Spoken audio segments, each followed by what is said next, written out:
Alright, kicks, ghouls, and bridge burners. Let's let's grab ourselves a big cup of coffee because book four of Deadhouse Gates is fucking huge. It's one third of the novel, so we have to go through a lot. Let's roll the credits.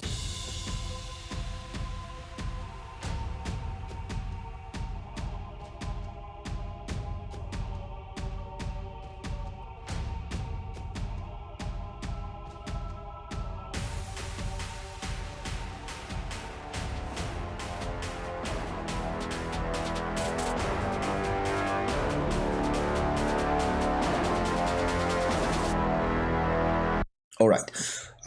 Before I begin with chapter by chapter note taking, there has been this phrase in my notes for quite some time that I have not mentioned, and it says Felicin is Erikson's take on Daenerys from A Song of Ice and Fire. I've been trying to avoid the elephant in the room because there was a whole discussion about Daenerys and the drama, because let's be honest, there is little real drama in book community, despite what Twitter tells us that there's a drama every day. And he is rebuttal, and he is talking about how Felicin expresses his own experience with his father's alcoholism, and there's a lot to unpack, and that's not the video to do that. I believe I'll do Felix and Erikson's take on Daenerys after we finish with the Daenerys arc, because it'll be more interesting, and definitely want to read House of Chains with this in mind too. All right, let's go with the usual warning that there will be spoilers for the entire series. There might be spoilers for the entire series in this video because this is a reread. I'm going through chapter by chapter, keeping notes, and then try to tie them to what happened before or what is happening after, and something may be spoiled. So if you haven't read the entire series, it's a good idea to save this video for later and come back when you have finished reading the entire series. Now let's go for chapter 15, because on top of Ragstoppers, a lot of shenanigans are happening. Callum meets Salk Ellen and distrusts him. The treasure is a prick like every other noble in this book, and yeah, when I say Discworld and Malazan are very similar, I mean characters like that, very cartoonishly exaggerated characters that work to get through something, and all the nobles in this book are assholes. I mean, I said that the Empire is brutal for killing nobles, and then you see the nobles in this book, and you're like, maybe the Empire, maybe the Empress is not wrong. Maybe the Empress did nothing wrong. Meanwhile, Minala is boarding the ship that is following Ragstopper, the one that has Wormcole's horses on it, because he's evacuating his belongings for some reason, because he's a prick too, he's a noble. But yeah, Ragstopper is definitely my least favorite part of the book, and we'll go through about this in a while. Let's go to my favorite part of the book, Coltrane. Coltrane is really running low on men. They die in the combat. So he uses the wages of the 7th Army to buy the servants of the nobles, because he's sure everybody's dying, so he doesn't care if the soldiers don't get paid. Odds are they won't. And then there's a formal induction of them into the army, and this is another example of military fantasy greatness in this book. He really gets the whole honor, valor, brotherhood tropes that military fantasy fans do love, even though Malazan is a deconstruction of a lot of fantasy tropes and also military fantasy tropes, it actually provides what you really want, the emotional resonance you want of this fiction too, and that's what good deconstruction does. While it's not slavishly following tropes, it does provide some of the resonance you wanted of this work. And we also have List, the corporal that follows Duiker as a bodyguard of sort and an aide, having a vision from a Zagur that came from ages ago on this plane, and this gives us a lot of information on how the Zagur lived, because we had the tyrant in Deadhouse Gates, and it's another example of how Erikson does world building. He does world building through segues into stuff that happened in the Malazan world. And Felisin is now the psych board, even though she has yet to open the book. And she realizes that, hey, I will have to face my sister in combat because she will come to crush the rebellion. And then she goes to meet her army of the apocalypse. Fiddler and his company stumble upon some ruins, and there Icarium discovers that a time machine, one of the clocks he has made, uh, 100,000 years ago, I believe, and is shaken by it. And I think it's high time we talk about Icarium, because I have been skipping the Icarium parts for quite some time, because I just wanted to, and I will do that now. While I've been consciously skipping the Icarium parts, because there's a lot of small clues that lead to a big revelation about who he is. Pust is following them, and they catch him, and then they stumble upon Absalar and her father in front of a warren, and they enter the warren eventually. You see, Pust had this plan to create a fake path that would lead the Soltaken, the diverse looking for ascension, to Tremorlor, the House of Azath, that, as we saw in Guard of the Moon, its purpose is trapping powerful beings. So things are getting clearer. Chapter 16. We get to Silandra. It has survived the Warren, and the Seventh discover it. The three Marines on it agree to transport the wounded of the Seventh to Warren. The corporal of the three Marines used to be an old guard captain of the First Army that was demoted after Lassine took over. He's sort of like Whiskey Jack from the Bridge Burners. And when they say, we'll make you a sergeant, he refuses because he was a captain. Coltrane punches him and he breaks his fist. And this is a sign that these dudes have almost ascended from their experience. I'm not sure how ascension works, and I believe we'll never find out exactly. Meanwhile, in Felicin's company, infighting still continues. Yes, infighting is everywhere in this book. And Karsa is angry with Heboric. There's a lot of bad blood brewing between them, probably because Heboric is understanding that Karsa is a prick, and they come to fighting, and Heboric does something that I really loved. He grabs Karsa with his ghost hands and tosses him around, and my Karsa hitting hard was pleased.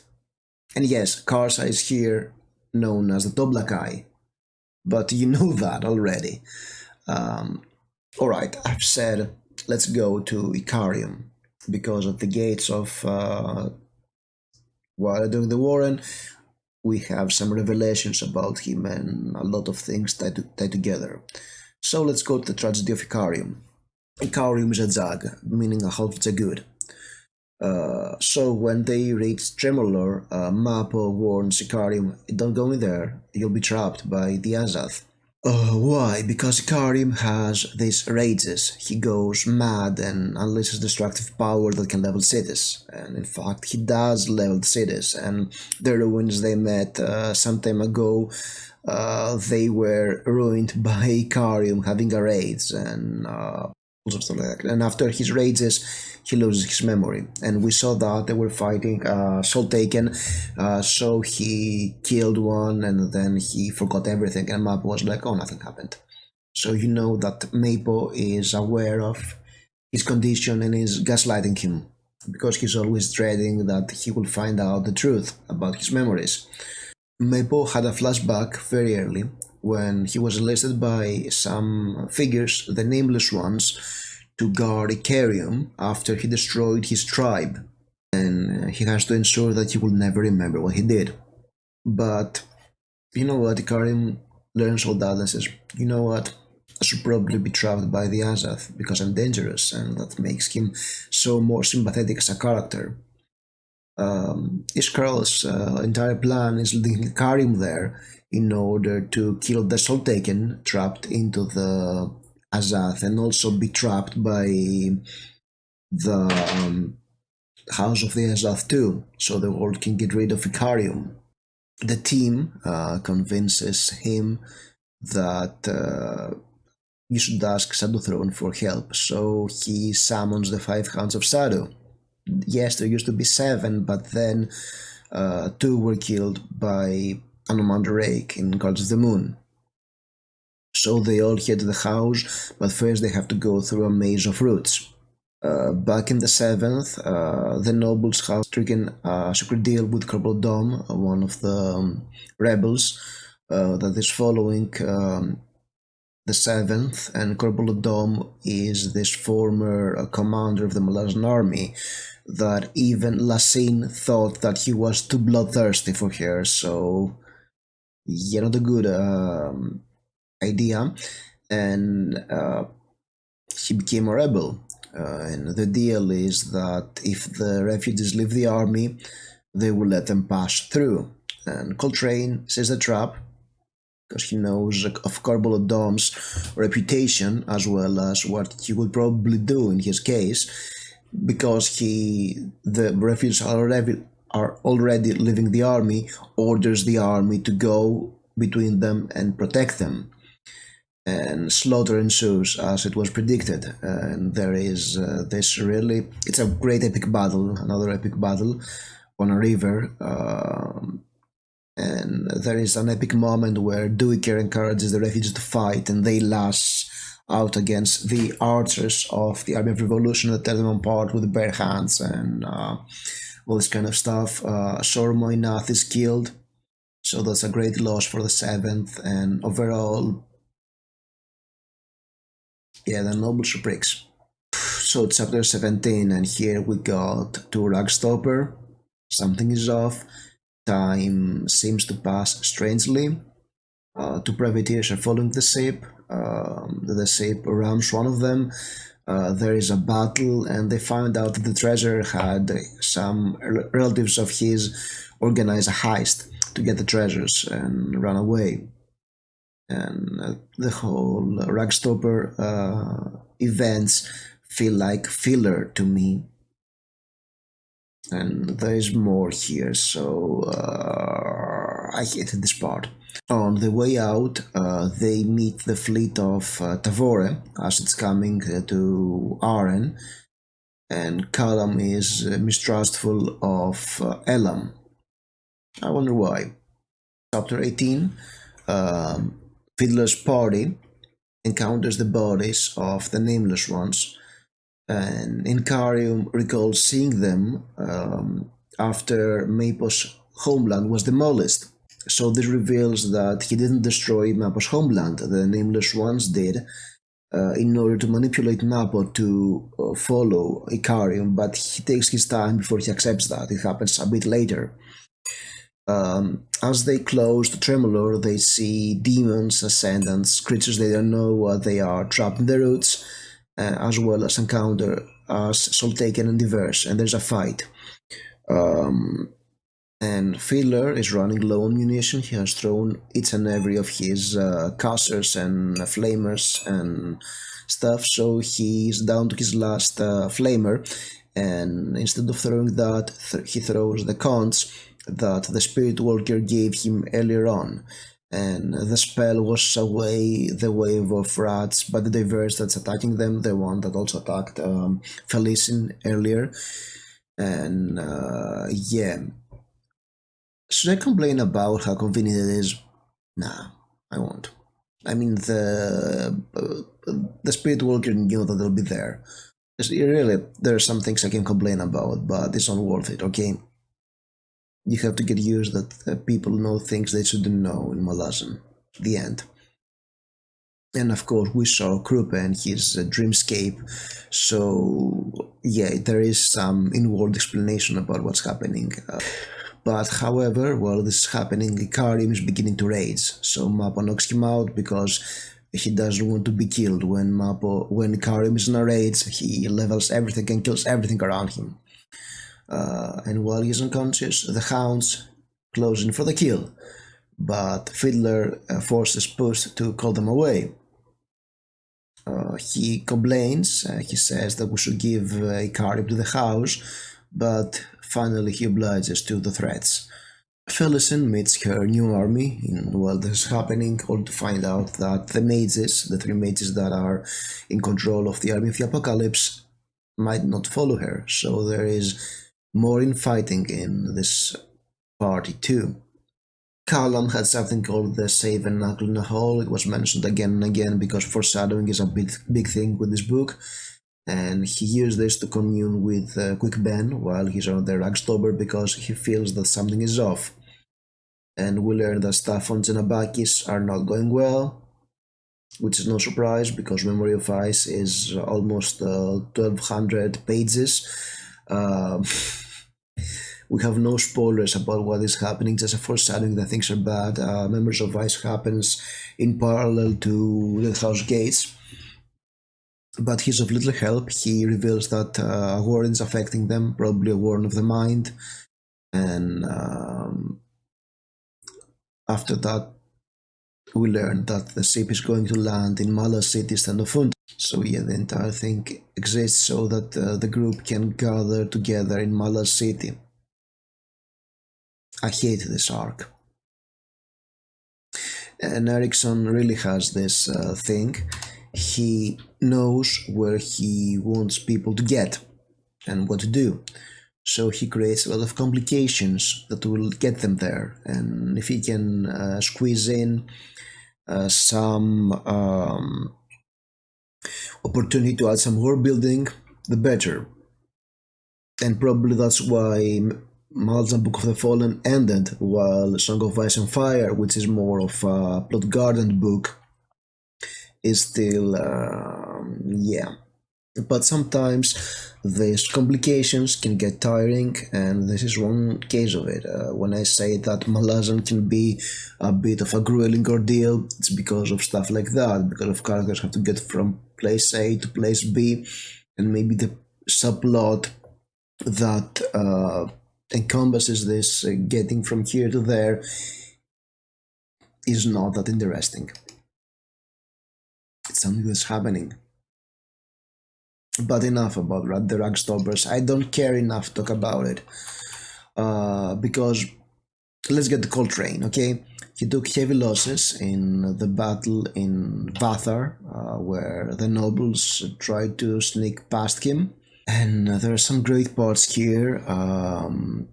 He's looking for the supper captain for chapters and chapters, and that was a good comic relief. It was a relief to the grimness of the situation, because no matter how bad things get, Erikson can add a touch of humor to break some of the bleakness of the book, and that's always great. Later on, Duiker and List, because of the dream that List have informed them about the Zagut purge and the Tlanimash ritual, and it will be relevant in the opening of Members of Ice, and I think Members of Ice overall, and Fiddler and company and their Tremolor.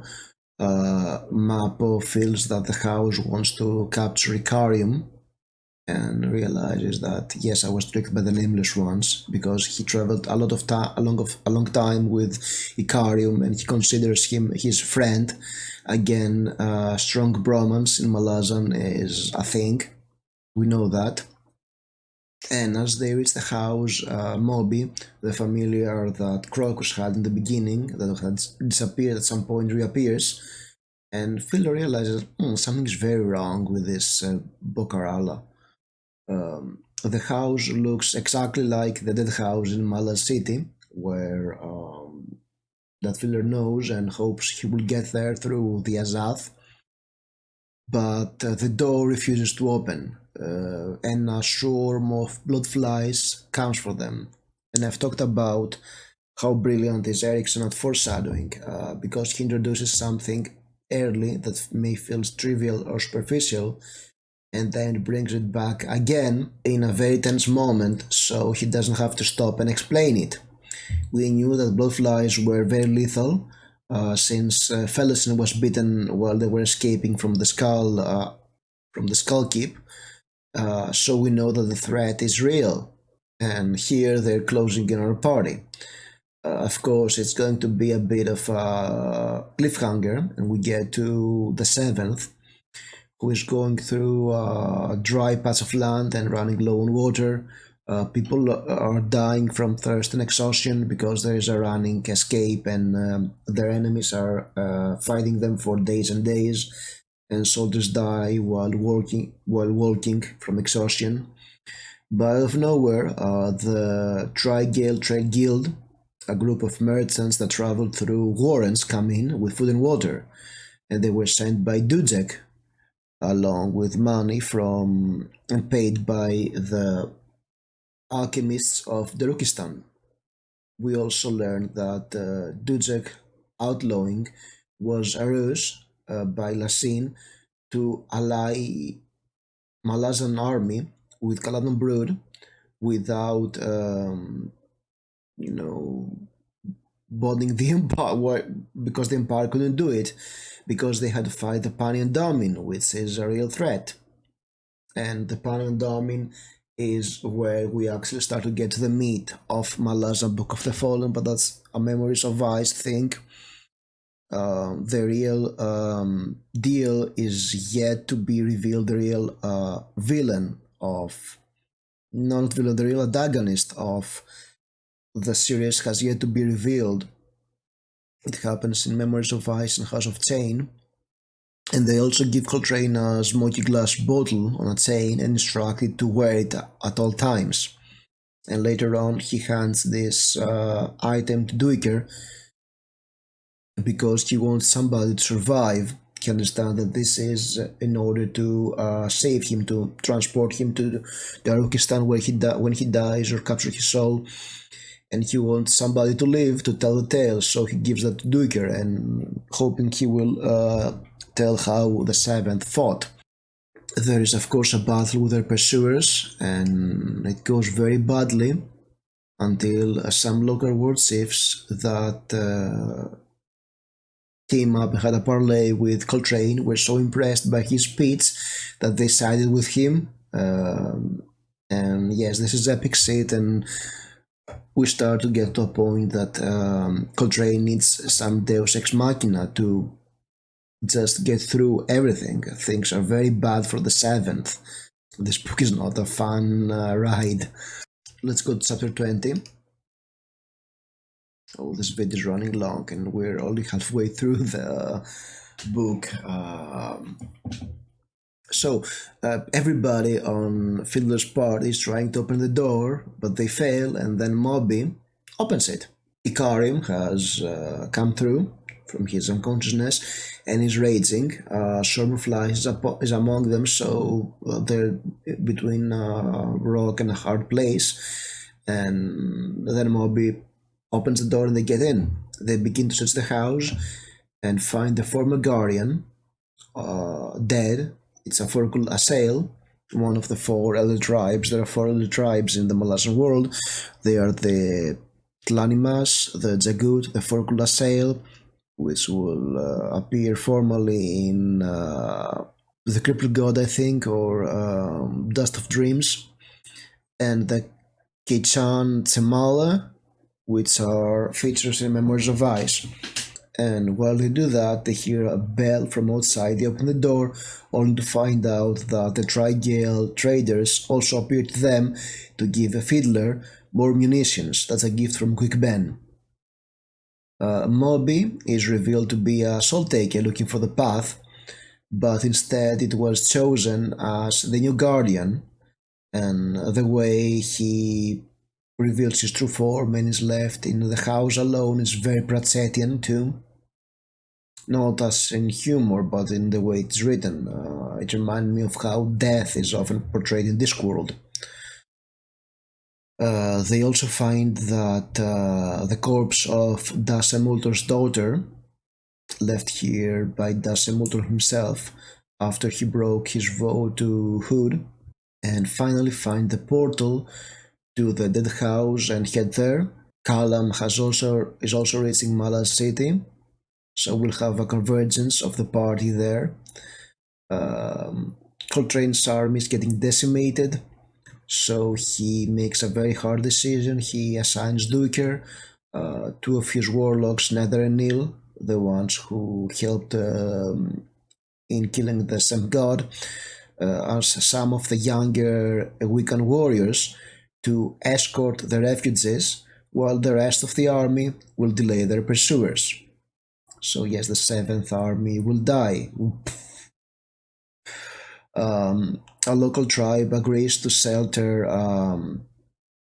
the refugees on their way to Aren, so they reach the final 3 miles to Aren. And at this point, my stomach was knotted, because I knew how things would end, and this moment of reprieve, of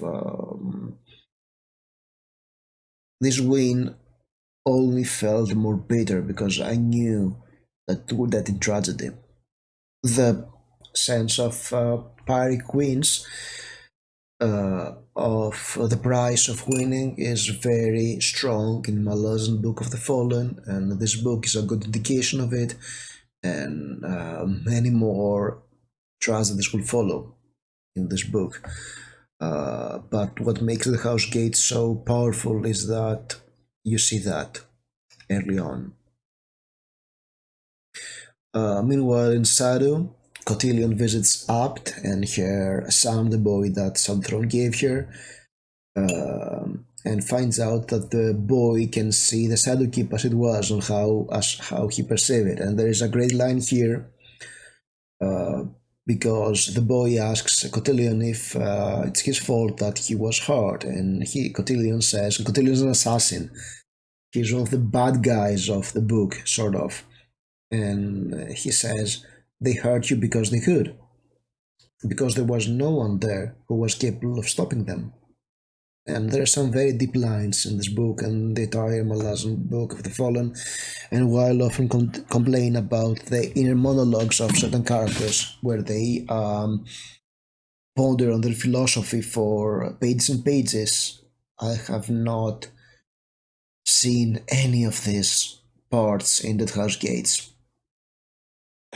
So yeah, I can be a bit of a break when I criticize stuff, but let me tell you what, this is a 5-star book for me in the second go. It was a 4-star book the first time, it's 5 stars now. This is very good. Meanwhile, upon the Ragstopper, as it's reaching Malaz City, Callum realizes that Lassine is there, and Salkalan reveals himself as Pearl. He stabs Callum, throws him overboard, and warns him that claws are awaiting for him in the city, so he has to go through a gauntlet.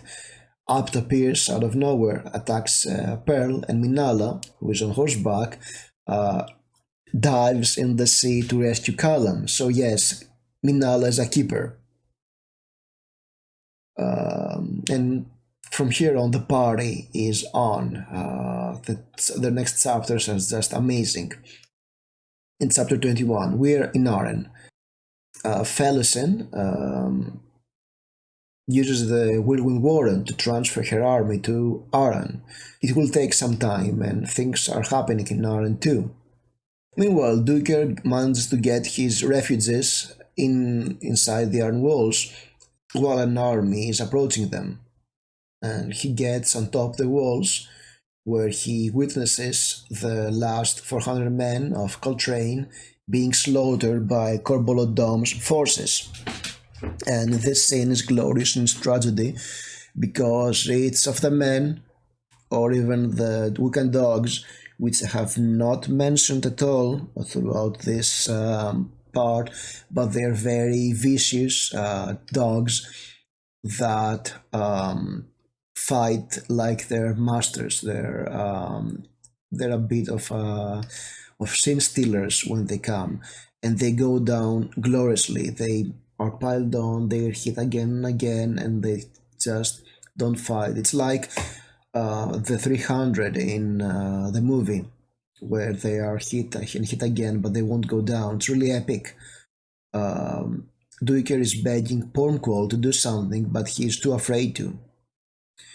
Coltrane is captured and crucified, while crows just hide the sky. They cover the sun and they try to get his soul. And an enemy mates, Camus Relo, another warlord of the army of the apocalypse, is trying to stop them from taking his soul. In an act of mercy, Commander Blistic of Aren, who is another sympathetic soldier who befriends Duiker, he orders a sniper to an old sniper to kill Coltrane and so release his soul. And this chapter 21 of Deadhouse Gates, is just epic. And it brings together the Coltrane story arc, and it's probably the best chapter in the book.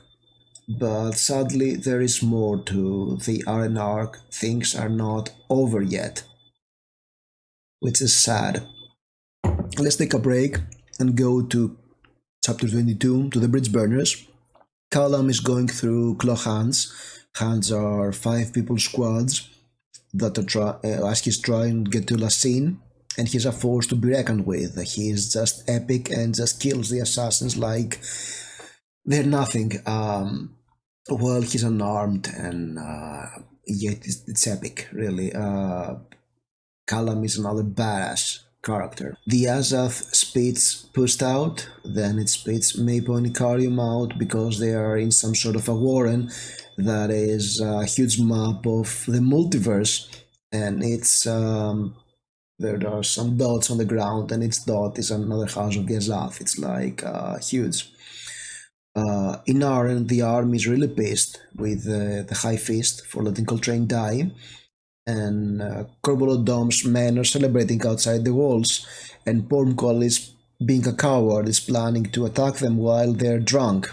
And he is acting on really bad information by the refugee nobles who constantly understate how powerful Corbolodom's army is and try to blame Coltrane for what happened because they're pissed on how they were not treated as they were expecting, because nobles are pricks in this book. Duiker tries to talk Pormqual out of this, but he fails. Nethpara, the leader of the refugee nobles, who was one of the biggest pricks throughout the book, gloats that Duiker is going to be arrested for treason, as well as the Wiccan warlocks, Nether and Ill. And Duiker, who is a former soldier, just kicks him in the throat and kills him. A small victory, I guess, but yes, things are going to get very bad very soon, and you know that. The battle outside Aren goes sideways. Pormqual's army routs the Dom's men, and as the cavalry pursues them, they are surrounded by his army because he has set a trap. Malik Rel convinces Pormqual to surrender, and so he does. He orders his troops to lay down their weapons, and his 10,000 men that were guarding Aren are now prisoners. Corporal Dom, along with Camis Rillo, approached Malikrel, who was working with them all along. Surprise, surprise, the dude felt like a villain and congratulated him for their plan. One of the war chiefs beheads Pormgol, and the entire army is crucified on the road to Aren, including Duiker. Of course, Commander Blistig, who was sort of feeling that something is off, took some of his men back to Aren while they were surrounded, and there are some defenders in Aren to stop the invaders until Tavor comes along. And this ends the Chain of Dogs in tragedy. And if you're a fantasy fan, this is why you should read this book, because this is epic shit, and you'd love it. That was the part that made me a Malazan fan myself when I read it 16 years ago. Because, okay, Guards of the Moon was kind of hard to get through, but just reading this, I was like, yes, I want to read more, I want more of that. And it's moments like this that made me go through some of the more frustrating parts. And just rereading this book, I felt like the frustrating parts were fewer. So maybe because I was more aware of the grand scheme of things, I could see where some segues actually cut in and what do they mean. It's possible. Damn, this video is getting very long. So let's just get over with the other two chapters. Chapter 24 is really small. In chapter 23, we have the bridge burners. Callum goes through an assassins. Minala saves him from certain death at some point, and they end up in the keep where the Empress is in. But let's get back to Fiddler, because he and his group, Fiddler, Crocus, Absalar, and her father, they get to the Mala City Deadhouse. And there they meet its a good guardian, whose name is Gothos.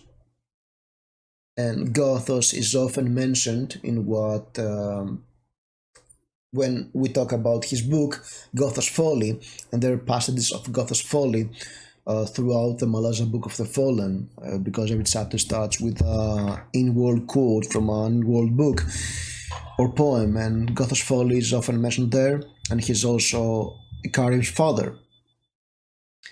And he reveals to them about Ikari's sin, that when his father was taken by the Azath as a guardian, he tried to release him, but Gothos wanted to be captured by the Azath.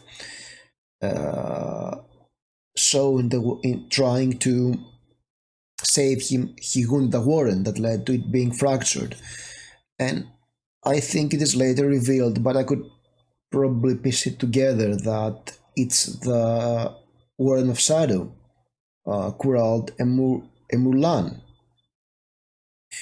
in which the Silandra was lost, and it was revealed to the characters then that it was fractured.